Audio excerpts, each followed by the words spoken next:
How are you? Welcome to our YouTube channel Dhyan Commerce, the key of success. Please like, subscribe, share, and press bell icon for notifications. Thank you. जय माता जी all dear student, welcome to online lecture of Dhyan commerce. Dhyan commerce के online lecture में आप सबका स्वागत है। हमारा जो ये बीकॉम सेमेस्टर 6 है उसमें जो हमने सब्जेक्ट स्टार्ट किया है वो है ऑडिटिंग 2, और उसमें भी यूनिट नंबर 4 का लास्ट जो एक चैप्टर है वो स्टार्ट हमने कर दिया है इन्वेस्टिगेशन। और इन्वेस्टिगेशन के साथ साथ आपको ऑडिट प्रोग्राम साथ में आएगा, ये मैंने पहले लेक्चर में भी बताया था। आज इन्वेस्टिगेशन का सफ़र जो है आज ये लेक्चर में ख़त्म हो जाएगा, यानी कि प्रीवियस लेक्चर में हमने जो 3 क्वेश्चन इन्वेस्टिगेशन के किए थे उसके अलावा आज के लेक्चर में इन्वेस्टिगेशन जो अलग अलग और भी पर्पज से किए जाते हैं वो हम देखेंगे, और जो भी एमसीक्यू ये वाले चैप्टर में से ज़्यादातर पूछे थे वो देख लेंगे और आज के लेक्चर का काम यहीं पे कंप्लीट करेंगे। ठीक है, चलिए तो ऑडिटिंग 2 में इन्वेस्टिगेशन का सफ़र हम स्टार्ट करने जा रहे हैं। चलिए, इन्वेस्टिगेशन में जो मोस्ट रिपीटेड क्वेश्चन है यानी कि क्वेश्चन नंबर 4, आगे ऑलरेडी 3 क्वेश्चन आ चुके थे तो अब सीक्वेंस वाइज क्वेश्चन नंबर 4 आने जा रहा है। तो वो है investigation on behalf of intending the purchaser of business. ये क्वेश्चन गुजरात यूनिवर्सिटी में पिछले 3 सालों से यानी कि 18, 19 एंड 20 से बैक टू बैक 3 साल आ रहा है। ठीक है, तो जब आपकी कंपनी को कोई परचेस करना चाहता है वो परचेजर आपके बिजनेस का इन्वेस्टिगेशन करवाए, तो वो क्यों करवाएगा? तो सबसे पहले इंट्रोडक्टरी पार्ट, तो उसमें ये लिखा गया है कि investigator should check the profitability and financial positions of an particular time period while an investigation at a time of business purchase. जब आपकी बिजनेस को कोई परचेस करना चाहता है तो आपके बिजनेस की profitability as well as financial position को सबसे पहले चेक करेगा पर्टिकुलर कुछ टाइम पीरियड के लिए, यानी कि पिछले 1-2 साल से या फिर उससे ज़्यादा पीरियड के लिए। तो तब कौन कौन से पॉइंट कंसिडर किए जाएंगे इन्वेस्टिगेशन के लिए? तो जैसे आगे बैंक के लिए थे वैसे ही यहाँ पे परचेजर ऑफ द बिजनेस जो आपकी कंपनी को परचेस करना चाहता है उसके पॉइंट कंसिडर हो रहे हैं। तो उसमें सबसे पहले एक चेक किया जाएगा obtain the profit and loss account. जाहिर सी बात है, अगर बिजनेस है तो वो बिजनेस की प्रॉफिटेबिलिटी क्या पोजीशन कैसी है यही सबसे पहले चेक करेंगे। तो उसमें पैराग्राफ में यही बताया गया है, before commencing on actual investigation work investigator should obtain the profit and loss account and the balance sheet of the business, यानी कि उसको सबसे पहले P&L account and balance sheet verify कर लेना चाहिए, चेक कर लेना चाहिए। Where on such accounts are duly audited, the investigator should obtain the auditor opinion and an extension of checking done by an auditor। देखो, अगर अकाउंट पहले से ऑडिटेड हो चुके हैं तो आपको क्या करना चाहिए, वो ऑडिटर का रिपोर्ट ले लेना चाहिए और उसका ओपिनियन जान लेना चाहिए कि उसने ये बिजनेस के बारे में या ये कंपनी के बारे में प्रीवियसली क्या बताया था। ठीक है, तो सबसे पहला काम यही है आपका, profit and loss account and balance sheet को चेक कर लेना। उसके लिए अकाउंट ऑडिटेड हो तो वो उसका ओपिनियन जान लेना। चलिए, सेकेंडली आप चेक करोगे properly arrange of P&L account, यानी P&L की हर एक चीज़ को आपको अच्छे से वहाँ पे देख लेना है। ठीक है, तो उसके लिए आपको पैराग्राफ में समझाया गया है, the income expenditure under the head of trading and P&L account should be properly arrange and figure of past few years may be presented in column and from the purpose of comparison. देखो, आपको P&L में क्या करना चाहिए, हर एक जो साल का डेटा है वो आजू बाजू कॉलम बना देनी चाहिए। मतलब आप समझ लो कि आप 3 साल का डेटा ले रहे हो और 3 साल के डेटा को आप कॉलम वाइज मेंटेन कर रहे हो 18, 19 एंड 20, तो आप 3 साल के डेटा को इजीली कंपेयर कर पाओगे। तो यही यहाँ पे बताया गया है कि आपको डेटा प्रॉपरली अरेंज कर लेना चाहिए, P&L का डेटा खास करके। चलिए, पॉइंट नंबर 3, जो कि सबसे डेंजरस पॉइंट कह सकते हो, जब आपकी कंपनी को कोई परचेस करना चाहता है तो उसको और भी क्या डिटेल चेक करनी चाहिए, तो details of sales, purchase and expenses of trading account, यानी ट्रेडिंग अकाउंट की उसको काफ़ी सारी चीज़ों को चेक कर लेना चाहिए। और उसमें सबसे पहले आता है बारी सेल्स की।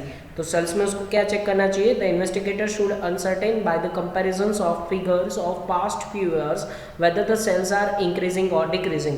उसको चेक कर लेना चाहिए कि पिछले कुछ सालों से सेल में इंक्रीज या डिक्रीज हो रहा है कि नहीं। और सेल के बाद उसको चेक करना चाहिए परचेज में वो क्या चेक करेगा इन्वेस्टिगेटर, तो परचेज में भी वही डेटा जैसे सेल का चेक किया था तो उसमें पैराग्राफ में ध्यान, sometime the purchase invoice are suspected to show more profit and the goods purchased are taken into closing stock. देखो कई बार ऐसा होता है कि आपको परचेज जानबूझ के वो लोग दिखाते नहीं, ताकि क्या होगा, परचेज अगर कम दिखाओगे तो प्रॉफिट ज़्यादा शो होगा, और क्लोजिंग स्टॉक में भी ऐसा ही करते हैं वो लोग काम। तो जिस तरीके से जब आप परचेज करना चाहते हो तो आपके बिजनेस की पोजीशन अच्छी दिखती है। Second line, the investigator should carefully examine the transactions related to the purchase with goods inward register and ledgers accounts of practice. यानी कि उसको परचेज ट्रांजेक्शन इसीलिए देखना चाहिए, कहाँ से वो वेरीफाई करेगा, तो इनवर्ट रजिस्टर होगा उसमें से वो लोग चेक कर सकता है। चलिए पॉइंट नंबर सी जो दिखा रहा है आपको क्लोजिंग स्टॉक के बारे में, तो क्लोजिंग स्टॉक में भी वो लोग गड़बड़ करते हैं। तो जब आप कंपनी को परचेस करना चाहते हो, बिजनेस को परचेस करना चाहते हो, तो क्लोजिंग स्टॉक भी अच्छे से देख लेना चाहिए। The investigate should verify the value of closing stock since there is no defect evidence of this item in the books. कई बार क्या होता है कि आपके पास क्लोजिंग स्टॉक ठीक से उन्होंने लिखा है कि नहीं, उसके कोई एविडेंस भी नहीं होते, तो आपको डायरेक्टली वो बहुत डिफिकल्ट होता है कि क्लोजिंग स्टॉक की रियल वैल्यू फाइंड आउट करना। The investigator should ascertain whether there is a proper and adequate internal control system regarding the physical verifications of the stock। यानी स्टॉक की फिजिकल वेरिफिकेशन के लिए क्या कोई प्रॉपर इंटरनल कंट्रोल सिस्टम है, क्या लोग वो proper books of account maintain कर रहे हैं। And the last sentence, the stock is valued cost and market price which ever is lower. आपको स्टॉक की वैल्यूएशन के लिए भी पता है कि बुक वैल्यू और मार्केट वैल्यू जो कम है वो आपको लिखनी है। तो अगर बिजनेस ये फॉलो नहीं कर रहा तो हम कह सकते हैं कि वो proper books of account maintain नहीं कर रहा है। तो ये ट्रेडिंग की डिटेल वाला पॉइंट था। अब नेक्स्ट पॉइंट वो आ रहा है, वो भी थोड़ा सा lengthy point, point number 4, that is investigation on off the details of expenses from profit and loss account. यानी प्रॉफिट एंड लॉस अकाउंट के सारे खर्चे, तो उसमें आप कौन कौन से खर्चे चेक करोगे।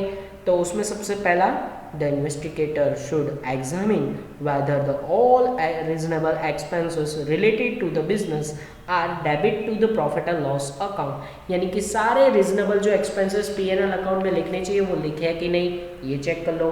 फिर आप क्या चेक करोगे उसमें, the investigator should be carefully wild an examinations of different revenue expenses. अगर कोई रेवेन्यू एक्सपेंसेस है तो वो P&L में लिखा होना चाहिए, रेवेन्यू P&L में, कैपिटल बैलेंस शीट में। तो रेवेन्यू एक्सपेंसेस P&L में है कि नहीं वो चेक कर लेना चाहिए। नेक्स्ट वो उसके बारे में ही बता रहा है, similar the allocation of expenses capital and revenue should be examine. पहले तो पॉइंट नंबर 2 में ये बताया कि सारे रेवेन्यू एक्सपेंसेस लिखे होने चाहिए, अब पॉइंट नंबर 3 में उसका प्रॉपर एलोकेशन किया होना चाहिए। And the next point, that is the amount of debtor and bad debts are required throughout the examination. यानी कि डेटर के पास से जो पैसे मिलते हैं वो ठीक से लिखे होने चाहिए, और बैड डेब्ट का आपका पूरा फॉर्मेट होता है tap format, trial balance sheet का बैड डेब्ट, देन उसमें बैड डेब्ट रिजर्व आप ऐड करते हो, वैसे ही वो पूरा फॉर्मेटिंग आपको चेक कर लेना चाहिए कि P&L में ठीक से नोट डाउन हुआ है कि नहीं। देन उसके बाद आप क्या चेक करोगे, तो उसके बाद आप करोगे a comparison of previous year profit and loss account should be made. यानी कि 1-2 साल के प्रॉफिट एंड लॉस अकाउंट को मैच करो ताकि आप बिजनेस की सही पोजीशन जान सको। तो ये थोड़ा सा टेक्निकल क्वेश्चन कह सकते हो आप, कि जब आपका कंपनी का कोई बिजनेस परचेस करने में इंटरेस्टेड होता है तो वो ये सारे पॉइंट को चेक करता है, ठीक है, इन्वेस्टिगेशन में। चलिए अब पॉइंट नंबर 5 आ रहा है, वो है when an ownership of business change. क्या आपकी बिजनेस की ओनरशिप कभी चेंज हुई थी, आपको ये चेक कर लेना चाहिए। और उसमें भी कुछ पॉइंट्स, सबसे पहला point, when the business is purchased by company from partnership firm, any interest paid by the partnership firm to a partners on their capital will have to be dropped as to uncertain the profit of the company। यानी कि अगर आपकी company partnership form, company को partnership form के पास से collect किया गया है, परचेस किया गया है, उसमें interest paid to partnership firm, यानी पार्टनरशिप फॉर्म को पूरा पेमेंट हुआ है कंपनी की तरफ से, ये चेक कर लेना चाहिए। तो ये सही पॉइंट, और भी वहाँ पे चीज़ें आपको चेक कर लेनी चाहिए अगर कंपनी ने पार्टनरशिप फॉर्म को परचेस किया है तो। Similarly any salary paid to one partners shall be cases to be paid by the company after the business is purchased. अगर बिजनेस का आपने खरीदा है तो पार्टनर्स जो होते हैं उनको सैलरी प्रॉपरली पेड की गई है कि नहीं, ये भी आपको चेक कर लेना चाहिए। And the next point, last point, the vendor has to taken the loan and borrowing at an interest but a purchaser has a sufficient fund for investment there will be no need to borrow the finance and therefore the amount of interest saved in increase in future profit. अगर आपकी company ने loan ले हुए सीधा payment किया गया है, अगर आपके पास एक्स्ट्रा फंड पड़े हैं फॉर इन्वेस्टमेंट, तो उसको अभी सेव करके रखिए ताकि फ्यूचर में वो काम में आए। तो जब आप बिजनेस कंपनी पार्टनरशिप फर्म को परचेस करती है तो ये पॉइंट इंटरेस्ट के बारे में बता रहा है, ठीक है। चलिए, तो पॉइंट नंबर 5 वो एक्स्ट्रा अलग पॉइंट था। अब पॉइंट नंबर 6 वापस से हमारी बैलेंस शीट के बारे में। Check the item of balance sheet, यानी कि जब भी आप किसी का बिजनेस का परचेस करते हो तो बैलेंस शीट तो आपको अच्छे से चेक करना ही चाहिए। It should be seen that all liabilities are shown at the correct values and the contingent liability are properly considered at providing. Not even liabilities, अगर आपको asset and liability दोनों carefully check कर लेनी चाहिए। assets and liability correct उसकी valuation दिखाई होनी चाहिए। asset अगर दिखाई हो तो डेप्रिसिएशन के बाद दिखाई होनी चाहिए। सारी liabilities आपने प्रॉपरली मेंशन किया होना चाहिए, और जो कंटीजेंसी लाइबिलिटी है उसके बारे में भी प्रॉपर वहाँ पे नोट डाउन होना चाहिए। तो आपको क्या चेक करना है, बैलेंस शीट की सारी चीज़ों को वहाँ पे आपको करेक्टली चेक कर लेना है, ठीक है। तो ये जो पॉइंट मैंने आपको समझा दिया वही वहाँ पे नोट डाउन हो चुका है, ठीक है। चलिए, तो अब नेक्स्ट पॉइंट को कंसिडर करने जा रहे हैं। Point number 7, if the business is not to be purchased from company. अगर आपका बिजनेस को कंपनी नहीं खरीदने जा रही है तो क्या होगा, तो आपको कुछ और भी details, business is to be purchase from company, यानी कंपनी के पास से आप बिजनेस खरीद रहे हो तो आपको क्या चेक करना चाहिए, the detail about authorised issued and paid up share capital of the company and the amount of calls in arrears and memorandum article of association should be examined. यानी कि अगर आप किसी कंपनी को परचेस कर रहे हो ना तो उसकी शेयर कैपिटल के बारे में सबसे पहले सारी जानकारी ले लो। ऑथोराइज शेयर कैपिटल कितनी है, कितना पे उन्होंने कॉल मंगवाया हुआ है, उनके मेमोरेंडम और आर्टिकल को अच्छे से चेक कर लो ताकि वो कंपनी के बारे में आपको सारी जानकारी मिल जाए। चलिए, अगर आप बिजनेस परचेस करना चाहते हो तो उसमें और भी कोई पॉइंट आपको चेक कर लेने चाहिए, जैसे कि point number 8, most IMP fact which is affected profit of the business. आप जो बिजनेस कर रहे हो उसके प्रॉफिट को कौन कौन से फैक्टर अफेक्ट करेंगे, तो उसमें सबसे पहला फैक्टर है फैक्ट जिसमें टेक्निकल स्किल। आपका बिजनेस अगर टेक्निकल स्किल अगर मांग रहा है तो एंटरप्रेन्योर के पास वैसे टेक्निकल स्किल होनी चाहिए, तो ही आपको वो बिजनेस फायदेमंद हो सकता है। सेकंड आएगा उसमें प्लेस ऑफ बिजनेस, यानी बिजनेस कहाँ परमिटेड टू एंगेज, यानी कि आपके बिजनेस को सारी वो परमिशन है, आपने वो गवर्नमेंट के पास से अगर परमिशन लिया है तो आपका बिजनेस परचेस करने लायक है। And the next point that is competitors in the business, यानी कॉम्पिटिटर्स कितने हैं ये भी आपके बिजनेस को अफेक्ट करेगा। देन उसके बाद उसमें और अगर पॉइंट जोड़ दो तो वो आएगा प्लेस ऑफ बिजनेस, यानी कि आपका बिजनेस कहाँ पे है, कहाँ सिचुएटेड है। अगर मार्केट एरिया में है तो आपका बिजनेस परचेस करने लायक है। तो ये सारे फैक्टर थे जो आपके प्रॉफिट को इफेक्ट कर सकते हैं। इवन कस्टमर भी आपके प्रॉफिट को इफेक्ट कर सकता है, पॉपुलेशन है तो वो भी इफेक्ट कर सकता है। तो कई सारे ऐसे पॉइंट हैं जो आप अपने आप लिख सकते हो, पर ये मेन पॉइंट है 3-4 जो आपको दिखाने चाहिए कि बिजनेस अगर प्रॉफिट कर रहा है तो ये सारे फैक्टर हो सकता है। And at the last report, यानी कि इन्वेस्टिगेटर जो बिजनेस परचेस करने के लिए इन्वेस्टिगेशन यहाँ पे कर रहा है तो उसका रिपोर्ट कैसा होना चाहिए, तो यहाँ पे उसके बारे में कुछ sentences. The most important task of investigator after the completing of examination it is should be carefully prepared his report, यानी उसका मेन काम है अच्छा रिपोर्ट प्रिपेयर करना। तो उसका जो काम है it should B impresses clearly point to which is substantially effect in the future profit of the business, यानी कि उसको अपना जो रिपोर्ट है वो अच्छी तरीके से दिखाना चाहिए, बट उसमें ये ना मेंशन करे कि फ्यूचर में उसको बिजनेस कितना प्रॉफिट करेगा। यानी आप सब कुछ बता सकते हो पर ये मत आप अपने रिपोर्ट में मेंशन करो कि ये बिजनेस का फ्यूचर प्रॉफिट इतना होगा, क्योंकि आपके अगर रिपोर्ट पे कोई परचेस करने जाएगा बिजनेस, अगर उतना प्रॉफिट नहीं हुआ तो ब्लेम फिर इन्वेस्टिगेटर पे आ सकता है। तो यहाँ पे ये पॉइंट में यही बताया गया है। तो डेंजरस टेक्निकल क्वेश्चन नंबर 1, जब आप परचेजर हो उसके बिहाफ में इन्वेस्टिगेशन कर रहे हो तो ये 9 पॉइंट आपको कंसिडर कर लेने चाहिए। चलिए, तो आज का लेक्चर का सेकंड क्वेश्चन, यानी कि अगर सीक्वेंस के हिसाब से देखने जाए तो question number 5 that is also important as aspects of Gujarat university investigation in case of suspected fraud, यानी कंपनी में कोई फ्रॉड हो रहा है तो उसके बिहाफ में जब इन्वेस्टिगेशन होता हो। अब ये फ्रॉड का इन्वेस्टिगेशन जनरली ओनर्स खुद करेंगे, क्योंकि ओनर्स को डाउट होता है कि उसकी कंपनी में अगर कुछ गलत हो रहा है तो वो ओनर्स द्वारा होगा, ठीक है। तो उसमें मेन फ्रॉड ऑफ मिसअप्रोप्रिएशन में भी 3 टाइप्स और 3 तरह के मेन फ्रॉड है जिसको आपको डिटेल में ये क्वेश्चन में समझाना है। सबसे पहले तरह का fraud misappropriation, that means embezzlement of cash. That means cash में किसी ने घपला किया हो तो मिसअप्रोप्रिएशन ऑफ कैश हो सकता है। सेकंड उसमें हो सकता है मिसअप्रोप्रिएशन ऑफ गुड्स, यानी गुड्स में घपला हुआ हो, स्टॉक उन्होंने कहीं से गड़बड़ किया हो कोई एम्प्लॉयज़ के द्वारा, ठीक है। और तीसरे टाइप का फ्रॉड जो ओनर्स खुद कर सकता है, फ्रॉडेड मैनिपुलेशंस ऑफ अकाउंट्स, यानी अकाउंट्स में गड़बड़ी, प्रॉफिट जानबूझ के ज़्यादा दिखाया कम दिखाया, तो ये सारी चीज़ें कौन कर सकता है? ओनर्स खुद। तो यही चीज़ जो मैंने अभी बताई उसको यहाँ पे ये पैराग्राफ में आप अच्छे तरीके से देख पाओगे। तो जो 3 तरह के फ्रॉड है, ये paragraph most important. The first 2 type of fraud are generally committed by employees.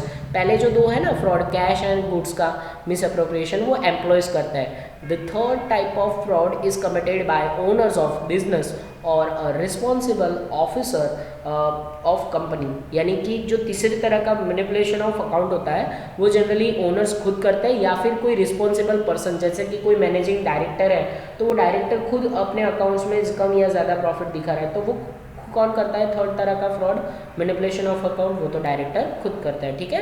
तो ये बेसिकली था। अब आपको ये पॉइंट अगर लॉन्ग क्वेश्चन वाइज लिखना है तो अब आपको ये पॉइंट समझाने पड़ेंगे। तो points require consider of investigation in case of suspected fraud, और उसमें कौन कौन से पॉइंट आप कंसिडर करोगे? पॉइंट नंबर 1, और उसमें सबसे पहला आपको कंसिडर करना है the nature of fraud suspected.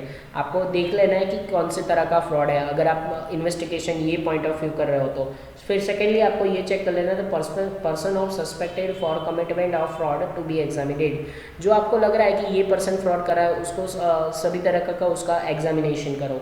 Then the third the period of investigation to be decided. फिर आपको ये देखना है कि मैं कितने टाइम पीरियड के लिए इन्वेस्टिगेशन करूंगा, यानी 3 साल का 5 साल का वो पीरियड आप डिसाइडेड कर लो।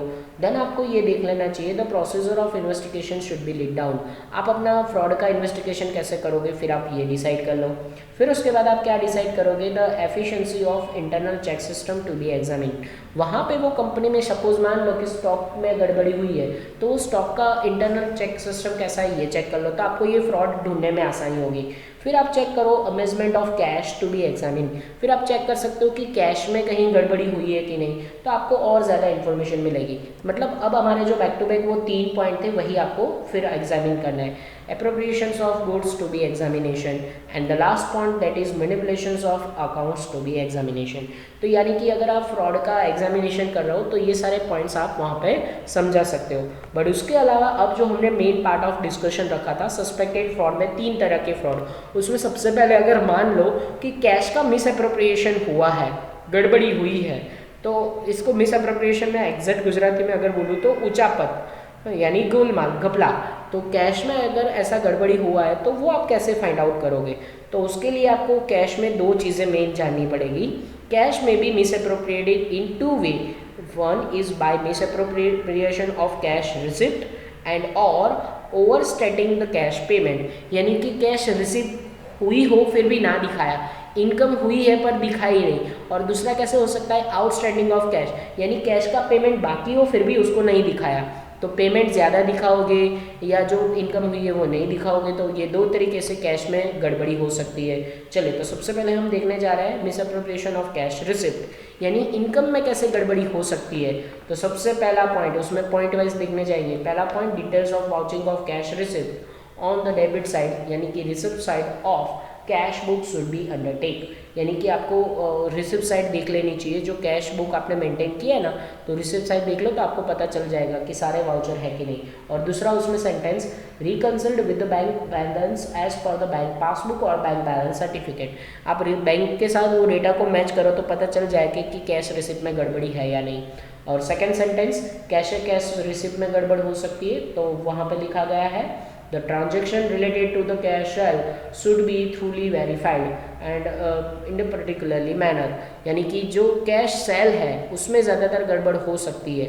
When the cash book and other books are also written by the cashier, यानी जो कैशियर है वो जानबूझ के कैश सेल हुआ हो फिर भी ना दिखाओ, तो ये पॉसिबल हो सकता है। और उसमें क्या क्या पॉसिबल हो सकता है, तो point number 3, the amount of receive from debtor, यानी डेटर के पास से जो पैसे मिले उसमें गड़बड़ हो सकती है। कैसे, if the amount is discounted to the debtor found excess, it should be examined and it should be ensure whether the counter receipt given to the debtor and cash receive signed and responsible person और not. जब debtor आपको पैसे देता है तो उसका voucher बनाया होगा तो वो आपको चेक कर लेना चाहिए, ठीक है। सेम पॉइंट नंबर 3 के जैसा पॉइंट नंबर 4 भी है। अब एक जैसे पॉइंट है तो वहाँ पे आप देख सकते हो second point, the transaction related to the bills receivable should be examined in details, the bill shown to have been discounted should be checked by an auditor. यानी कि बिल्स रिसीवेबल के अगर आपने डिस्काउंट करवाया, जैसे डेटर अगर पैसे नहीं दे रहा है पर वो आपको बिल रिसीवेबल साइन करके दे रहा है, तो वो BR जब आप बैंक में डिस्काउंटिंग करवाओगे तो उसके सामने बैंक आपको पैसे देगा, तो उसकी प्रॉपर एंट्री हुई है या नहीं, या फिर वो डिसऑनर्ड एक वर्ड यूज़ किया गया है। डिसऑनर्ड का मतलब नकराऊ, अगर वो रिजेक्ट किया गया है तो उसके चार्जेस कटे होंगे, तो ये सारी चीज़ें वहाँ पे शो हुई है कि नहीं। तो कैश रिसिप्ट में इतना ही था। अब हम सेकेंड पार्ट पे जाएंगे। अगर कैश का मिस अप्रोप्रिएशन हुआ है तो वो पेमेंट में भी हो सकता है, miss appropriation through cash payment, यानी पेमेंट में कैसे गड़बड़ हो सकती है, तो उसमें बैक टू बैक अलग अलग पॉइंट, जैसे कि point number 1, the vouching of cash book with the columns are expenses side should be made. देखो यहाँ पे जो जो पॉइंट इंपॉर्टेंट है ना वो सेंटेंसेस में मैंने ब्लैक से हाईलाइट भी किया हुआ है, तो आप इजीली उसको समझ पाओगे। पेमेंट में आपको कैश बुक की सारी कॉलम्स एक्सपेंसेस के देख लेनी चाहिए, तो आपको पता चल जाएगा कि कैश पेमेंट में कोई गड़बड़ हुई है या नहीं। Secondly, the entries of salary and wages and internal control procedure it payment should be examine properly. देखो आपको सैलरी एंड वेजेस जो आपने पेड किया हो ना, मतलब एम्प्लॉयज़ होंगे जो आपकी कंपनी में काम कर रहे हैं, वैसे कर्मचारियों को अगर आपने सैलरी वेजेस वगैरह पेड किया है तो उसका कोई इंटरनल कंट्रोल सिस्टम है तो पेमेंट में आपको ये चेक कर लेना चाहिए। और आपको क्या चेक कर लेना चाहिए पेमेंट में, the investigator should ascertain who is authorise to return cheque. Yes, cheque return करने की, चेक में साइन करने की अथॉरिटी किसकी है, तो आपको पता चलेगा कि भाई ये कंपनी में या ये बिजनेस में ये लोग चेक का काम कर रहे हैं, मतलब सारे ट्रांजेक्शन उनकी सिग्नेचर के बिना नहीं हो रहे हैं, तो चेक ट्रांजेक्शन सारे चेक कर लो, तो पेमेंट में आप ये भी काम कर सकते हो, ठीक है। चलो और क्या कर सकते हैं हम उसमें, the transaction is related to the purchase should be subjected to the details examination, यानी जो परचेज रिलेटेड ट्रांजेक्शन है उसको अच्छे से एग्जामिनेशन कर लो। परचेज में जानबूझ के परचेज ज़्यादा दिखा हो, जैसे कि फॉर एग्जांपल आपने 10 लाख का परचेज किया हो पर बुक में आपने 12 लाख या 15 लाख दिखा है, तो जानबूझ के ज़्यादा दिखा है, ऐसी गड़बड़ी हो सकती है। तो यस, कैश पेमेंट में ऐसी गड़बड़ी हो सकती है, तो उसको अच्छे से एग्जामिनेशन करना चाहिए। चलो अब सबसे बड़ा पॉइंट जो मिस अप्रोप्रिएशन ऑफ कैश था वो कंप्लीट करने के बाद अब पॉइंट नंबर बी आ रहा है। पॉइंट में भी सब पॉइंट थे, तो अब point number B main heading है हमारा ये क्वेश्चन नंबर 5 का, मिस अप्रोप्रिएशन ऑफ गुड। जैसे हमने कैश का तो कैश पेमेंट एंड रिसिप्ट में ढूंढ लिया, पर गुड्स का मिस अप्रोप्रिएशन ढूंढना बहुत ही मुश्किल है, और उसके लिए यही चीज़ आपको यहाँ पे पैराग्राफ में समझाई हुई है, तो आप पूरा पैराग्राफ में ध्यान दोगे। The task of detecting the misappropriation of goods is comparatively more difficult than the deduction of cash। यानी कि कैश का मिसअप्रोप्रिएशन ढूंढना आसान है, पर गुड्स का मिसअप्रोप्रिएशन का आप फाइंड आउट करना थोड़ा सा मुश्किल है। This is so because of stock record are generally not maintain. काफ़ी कंपनियां या बिजनेस स्टॉक रिकॉर्ड अच्छे से मेंटेन करती ही नहीं है। When a fraud is suspected regarding the misappropriation of goods, the investigator should examine the order place with. अगर आपको मिस अप्रोप्रिएशन ऑफ गुड्स ढूंढना है तो आप कैसे चेक कर सकते हो, तो आपको वहाँ पे दिख रहा होगा output register, goods received book, purchase invoice, goods return books, sale invoice, gate passes, journal entries and purchase journal. यानी कि ये सारी चीज़ों पे से आप misappropriation of goods find out कर सकते हो। तो आप मिस अप्रोप्रिएशन ऑफ गुड्स करना पहले तो डिफिकल्ट होता है, आपको ये बता देना है, ठीक है। चलो अब लास्ट पॉइंट ये क्वेश्चन का वो है फ्रॉडमेंट मैनिपुलेशंस ऑफ अकाउंट्स, यानी अकाउंट्स में जो गड़बड़ी होती है जो जनरली ओनर्स द्वारा होती है, तो उसमें आपको क्या लिखना है, तो ये पॉइंट नंबर हमारा सी हो जाएगा, ठीक है। तो उसमें आपका ध्यान होना चाहिए, जनरली सर्च fraud are committed by the owners and directors of the business who by the manipulating the accounts they are tried to show more than the true profit। So as to be obtain the more borrowing from the bank and other financial institution. देखो वो लोग क्या करते हैं, business में director जानबूझ के accounts में मैनिपुलेशन करते हैं ताकि बिजनेस में कई बार ज़्यादा प्रॉफिट दिखाने से क्या फ़ायदा होता है, तो बैंक और फाइनेंशियल इंस्टीट्यूट के पास से उनको ज़्यादा लोन मिल सकता है, ठीक है, बोरोइंग फंड ज़्यादा मिल सकता है, तो इसीलिए वो लोग काम करते हैं। And last sentence, some time profit is shown as lower figure to avoid the taxable liability, to avoid the liability of the payment of bonus and to employees. देखो कई बार प्रॉफिट कम भी दिखाते हैं, क्यों दिखाते हैं, क्योंकि टैक्स ना भरना पड़े, टैक्स में बचने के लिए, या फिर बोनस और आपको जो डिविडेंड है वो कम देना पड़े, इसीलिए ये करते हो, या फिर कॉम्पिटिटर की नज़र में नहीं आना तो जानबूझ के प्रॉफिट कम दिखाओ। तो कई बार प्रॉफिट ज़्यादा भी दिखाते हैं जानबूझ के, कई बार प्रॉफिट कम दिखाते हैं, दोनों गलत है। तो ये हमारा क्वेश्चन नंबर 5 जो था वो फ्रॉड के बारे में था, सस्पेक्टेड फ्रॉड के बारे में, जिसमें आपको मेनली 3 चीज़ें समझानी है, कैश की, गुड्स की एंड मिसमैनिपुलेशन ऑफ अकाउंट्स की। क्लियर? तो ये क्वेश्चन यहीं पे कंप्लीट हो रहा है। चलिए आज के लेक्चर का लास्ट क्वेश्चन लेने जा रहा है, question number 6, that is investigation. Last एक और purpose, investigation in case of declining in profit. अगर आपकी कंपनी में प्रॉफिट डिक्लाइन हो रहा है, कम हो रहा है, तो उसके पीछे के रीजंस आपको बताने हैं। ये गुजरात यूनिवर्सिटी 2014 से लेकर 17 तक पूछा था। उसके अलावा investigation in case of considerable fluctuation in profit, कई बार प्रॉफिट ज़्यादा होता है या कम होता है, तो दोनों रीज़न के लिए वो लोग इन्वेस्टिगेशन करवा सकते हैं। प्रॉफिट ज़्यादा हो तो क्यों इन्वेस्टिगेशन करवाना है, तो प्रॉफिट ज़्यादा हो ना तो उसको हर साल मेंटेन करने के लिए कई बार इन्वेस्टिगेशन किया जाता है, ठीक है। तो चलिए बैक टू बैक हमें 2 चीज़ों के लिए इन्वेस्टिगेशन यहाँ पे करना है। Investigation when there is a consideration fluctuation in gross profit, यानी आपको यहाँ पे इन कंसिडर एज ग्रोस प्रॉफिट के रिलेटेड ही समझाना है। तो सबसे पहले हम लेने जा रहे हैं रिडक्शन इन ग्रोस प्रॉफिट। आपको ये पॉइंट को एक्सप्लेन करना है, पर चलो अब ग्रोस प्रॉफिट कम हो, रिडक्ट हो रहा हो, उसके क्या रीज़न हो सकता है, आपको एग्जाम में ये पॉइंट समझाना है। अभी यहाँ पे मैं सिर्फ पॉइंट कंसिडर कर रहा हूँ। First point, rise in the purchase price of raw material, यानी कि परचेज प्राइस इंक्रीज हुई। देखो आप जो प्रोडक्शन के लिए रॉ मटेरियल यूज़ कर रहे हो उसकी मार्केट प्राइस इंक्रीज हो गई। पहले आप 10 रुपये में परचेस करते थे, अब वो रॉ मटेरियल आपको 12 या 15 रुपये में मिल रहा है। तो अगर आपका purchase price increase then profit decrease होगा, ठीक है। तो ये एक पहला रीज़न हो सकता है। दूसरा रीज़न प्रॉफिट कम होने का वो है फिक्टिशियस परचेस, यानी कि आपने परचेस किया नहीं फिर भी बुक में आपने ज़्यादा दिखा दिया, तो उस रीज़न से भी प्रॉफिट कम दिखेगा, ठीक है। तो ये पॉइंट आप इजीली समझा सकते हो। Next point that is omission in enter to sale, यानी कि सेल हुआ है फिर भी नहीं दिखाया।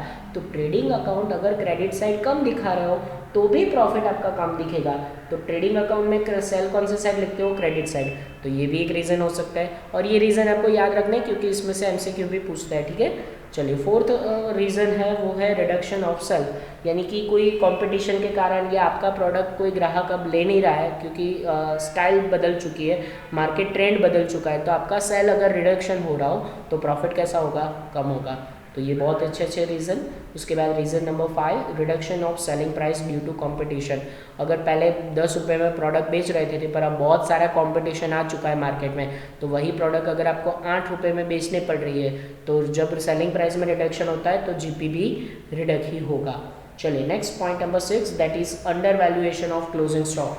क्लोजिंग स्टॉक की वैल्यूएशन कम किया तो भी प्रॉफिट कम दिखेगा, तो ये तो सीधा इफेक्ट होगा क्योंकि क्रेडिट साइड आप क्लोजिंग स्टॉक लिखते हो ट्रेडिंग अकाउंट की, तो क्लोजिंग स्टॉक कम then the GP is also reduct. चलिए point number 7, that is absence of consistent method of preparation of trading account. अगर ट्रेडिंग अकाउंट के जो आप मेथड है अगर वो कंसिस्टेंसी एक जैसी फॉलो नहीं कर रहे हो तो आपको करंट ईयर में उसमें रिडक्शन दिख सकता है। तो ये कॉमन पॉइंट है जो ग्रोस प्रॉफिट इंक्रीज या डिक्रीज होने दोनों के रीज़न में आप लिख सकते हो कि कंसिस्टेंट मेथड होनी चाहिए आपके ट्रेडिंग अकाउंट के लिए। चलिए पॉइंट नंबर 8 को कंसिडर कर लेते हैं, a substantial increase in wages, carriages, inward etcetera. मतलब ट्रेडिंग के जो खर्चे, अगर आप खर्चे ज़्यादा दिखाओगे ऐसे वेजेस कैरेजेस वाले, तो फिर आपका ग्रोस प्रॉफिट कैसा दिखने वाला है, जाहिर सी बात है कम दिखेगा। तो दिस पॉइंट को, जो सारे पॉइंट है, this 8 points, it should B explain in 2 और 3 सेंटेंसेस। अगर आपको ये क्वेश्चन का आंसर लिखना है तो इसको आपको अच्छे से एक्सप्लेन कर लेना है। चलो तो अब इसके जैसा एक सेकंड बी रीज़न लेने जा रहे हैं। कई बार ऐसा होगा कि ग्रोस प्रॉफिट इंक्रीज होगा, उसमें आपको इन्वेस्टिगेशन करना है। तो इंक्रीज होने के क्या रीज़न हो सकते हैं, तो जो हमने अभी पढ़े उसके एग्जैक्ट थोड़े ऑपोजिट होंगे। सबसे पहला reason, reduction in purchase price of raw material. आपकी रॉ मटेरियल की प्राइस कम हो गई, सपोज पहले 10 रुपये में ले रहे थे, अब वो उसकी प्राइस रिडक्ट होके 8 रुपये, तो आपको सस्ता मिल रहा है, तो जीपी कैसा होगा, GP will increase, GP increase होगा। और उसके बाद next that is omissions of entering purchase, अगर आप परचेज लिखना भूल गए तो भी प्रॉफिट ज़्यादा दिखेगा। In short trading account debit side अगर ज़्यादा दिखाई तो प्रॉफिट ज़्यादा दिखेगा, ठीक है। चलो third one that is showing fictitious sale, अच्छा सेल ज़्यादा दिखाया प्रॉफिट भी ज़्यादा दिखेगा, वो तो सीधा कनेक्शन है। फिर उसके बाद next one that is over value of closing stock, अच्छा क्लोजिंग स्टॉक आप ट्रेडिंग अकाउंट के क्रेडिट साइड लिखते हो, अगर क्लोजिंग स्टॉक ज़्यादा दिखाया प्रॉफिट भी कैसा दिखेगा, ज़्यादा। चले next number 5 that is the change in the method of preparation of trading account, जो आगे मैंने अभी आपको बताया था ना, अगर आप ट्रेडिंग अकाउंट की टेक्निक बदल देते हो तो भी आपका प्रॉफिट उसमें प्लस या माइनस हो सकता है। चलिए point number 6, substantial reduction in wages and carriages etcetera, अगर ट्रेडिंग अकाउंट के खर्चे आपने कम दिखाए, रिडक्ट करिए, तो भी प्रॉफिट कैसा दिखेगा, ज़्यादा दिखेगा, ठीक है। चलिए last point but not the least, reduction in other expenses, यानी कि अगर कोई भी खर्चे में आप रिडक्ट करते हो तो प्रॉफिट विल इंक्रीज। तो ये आपको पॉइंट नंबर 6 मैंने बहुत ही शॉर्टली समझाया हुआ है, तो ये आप इजीली ये रीज़न याद भी रख पाओगे, तो आपको ये सारे पॉइंट्स समझाना है, ठीक है। तो ये हमारा क्वेश्चन नंबर 6 जो छोटा सा क्वेश्चन था यहीं पे कंप्लीट होता है। और इसी के साथ हमारा जो ये इन्वेस्टिगेशन नाम का चैप्टर है, 2 लेक्चर में अलग अलग 3-3 क्वेश्चन में डिवाइड करके ये पूरा चैप्टर कंसिडर किया है। बस आपको इतना काम करना है, यूनिवर्सिटी में एक भी क्वेश्चन छोड़ना नहीं है, क्योंकि कौन सा क्वेश्चन आएगा ये हम बता नहीं सकते। So investigation can be hard chapter, क्योंकि उसमें जो भी आपको पूछा है उसके रिलेटेड ही आपको एक्सप्लेनेशन करना है। चलिए अब लास्ट में ले लेते हैं इन्वेस्टिगेशन के कुछ गिने चुने MCQs। चलो आपको ये पता होना चाहिए कि इन्वेस्टिगेशन में ज़्यादातर MCQ आता है, क्योंकि इसके साथ जो ऑडिट प्रोग्राम नाम का चैप्टर था उसमें से यूनिवर्सिटी कम MCQ रखती है। तो सबसे पहले चलो सफ़र स्टार्ट करता है MCQ नंबर 1 से, विच of the following statement is correct, नीचे में से कौन सा स्टेटमेंट करेक्ट है। उसमें option A, investigation is compulsory under the companies act 1956, ये स्टेटमेंट तो रॉन्ग है क्योंकि इन्वेस्टिगेशन कंपलसरी नहीं है। Number B, investigation is always carried out as per the instruction issued by SEBI, वो ऐसा सेबी भी उसके लिए कोई गाइडलाइंस नहीं देती। Option C, the terms investigation implies the examinations of accounts and records for some special purposes, हाँ ये पॉसिबल है क्योंकि सब स्पेशल पर्पजेज हम यहाँ पे इन्वेस्टिगेशन कर रहे हैं। और option number D, fourth option, audit report must be incorporate in details of investigation, तो ऑप्शन नंबर सी करेक्ट है, वो हमारी इन्वेस्टिगेशन की डेफिनेशन है, तो वही करेक्ट स्टेटमेंट है, ठीक है। चलिए MCQ number 2, which one of the following is not required to be consider for, आप नीचे में से कौन से पॉइंट कंसिडर नहीं किए जाएंगे, into bracket investigation in case of suspected fraud, अगर फ्रॉड हुआ हो तो कौन सा पॉइंट कंसिडर नहीं किया जाएगा। Option A, nature of fraud suspected, option B, period of investigation should be cover, option C, qualifications of the director of the company, and option D, embezzlements of cash to be examining. तो option number C, qualification of director का कोई लेना देना नहीं है suspected fraud के साथ साथ, ठीक है। तो ये MCQ मोस्ट रिपीटेड MCQ कह सकते हो। Qualification, even disqualification of directed भी कंसिडर नहीं किया जाएगा, तो ये आप ध्यान में रखोगे, ठीक है। चलिए next back to back MCQ number 3 पे जा रहा है, तो MCQ नंबर 3, चलिए वो हमें क्या बता रहा है, तो MCQ नंबर 3 में ध्यान, which of the one of the following is examination is required to be made in case of misappropriations of cash receipt, अगर कैश रिसिप्ट में गड़बड़ हुई है तो कौन सा पॉइंट कंसिडर किया जाएगा। Option number A, examinations of dividend declared by the company during the last few years, company ने जो लास्ट फ्यू ईयर्स में डिविडेंड डिक्लेयर किया है वो। Option number B, verifications of the entity is made in the stock register, ये भी check नहीं किया जाएगा। D, management credit worthless and reputations in the market should be examine, management की रेपुटेशन कैसी है वो चेक करना। And option D, through the verification of the transactions related to the cash sale, हाँ कैश रिसिप्ट के लिए cash cell को अच्छे से वेरीफाई करना जरूरी है, तो ऑप्शन नंबर डी वो हमारे लिए करेक्ट ऑप्शन रहेगा, ठीक है। And next MCQ, that is MCQ number 4, which of the following point is not relevant while conducting an investigation on behalf of on creditor और a bank granting a loan, यानी कि loan लेने के लिए नीचे में से कौन सा पॉइंट रिलेवेंट नहीं है? Option A examination the purpose of loan, वो भी सही है। Option B examine the security offered कितनी हुई है, वो भी सही है। Option C getting regarding a loan application rejection in past, वो भी आएगा, पर लास्ट पॉइंट नहीं आएगा। D option carried out in details the valuation of stock and other assets of prospective borrowers. अब ये चेक करने की जरूरत नहीं है, बाकी के पॉइंट रिलेवेंट है बैंक लोन लेने के लिए, तो लास्ट पॉइंट हमारे लिए रिलेवेंट नहीं था, तो वो करेक्ट ऑप्शन है। चलिए एमसीक्यू के सफर में आगे बढ़ेंगे। अब next MCQ number 5, which one of the following is not required to be considered for investigation in case of the suspected fraud? अब फिर से सस्पेक्टेड फ्रॉड हुआ है, नीचे में से कौन सा पॉइंट रिलेवेंट नहीं है?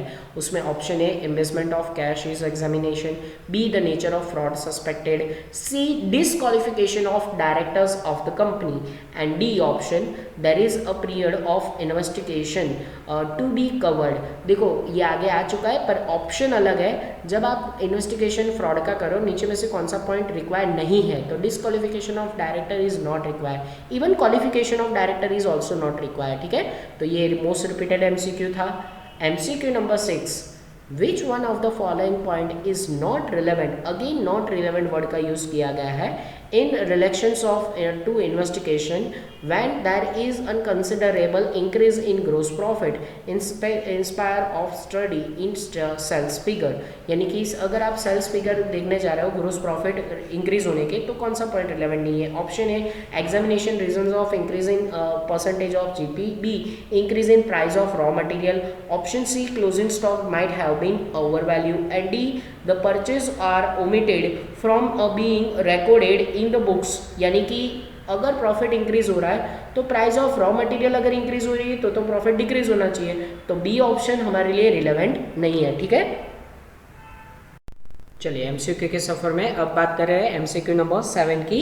डैश इज करेक्ट स्टेटमेंट, यानी नीचे में से कौन सा स्टेटमेंट करेक्ट है? Option A investigation is compulsory, option B investigation is optional, option C investigation is considered by anyone, and option D none, यानी कि ऑप्शन आएगा बी इन्वेस्टिगेशन इज ऑप्शनल, वो कंपलसरी नहीं है, ये हम जानते हैं। चलिए नेक्स्ट नंबर 8, वो ट्रू एंड फॉल्स है जो कई बार पूछे जाते हैं, तो उसमें number 1 investigation is compulsory for each company, तो वो आंसर फॉल्स है, ये स्टेटमेंट करेक्ट नहीं है। और बी यानी कि सेकंड नंबर का only chartered accountant can do investigation, ये भी फॉल्स है, तो इन्वेस्टिगेशन कंपलसरी नहीं है, ये भी फॉल्स हुआ।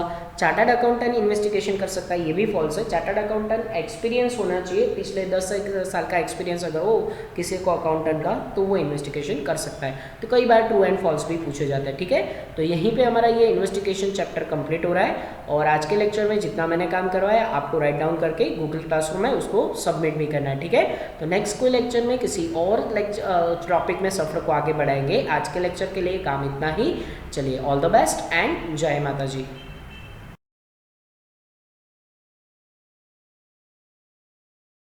Please like, subscribe, share and press bell icon for notifications.